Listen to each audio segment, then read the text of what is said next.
welcome to the channel. Today we're unboxing outdoor neon rope lights.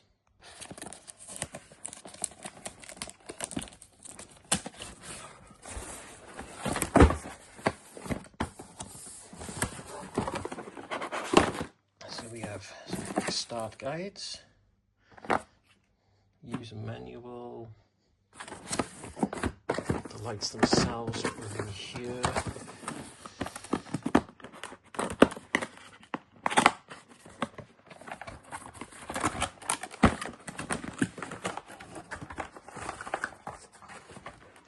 In this box here.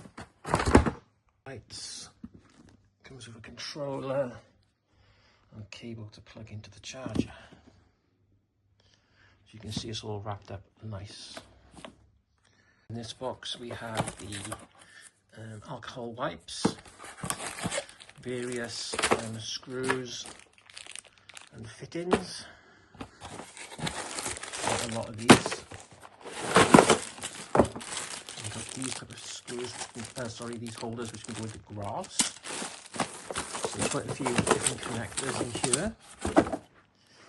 And then you've got the power supply. Now, a lot of people say that these power supplies fail after so many months of UK weather, so maybe put them in a waterproof box. So here's all the stuff unboxed in the bag.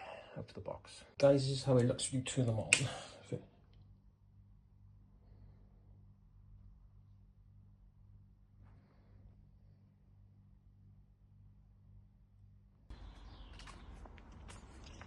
Guys, here's the finished article.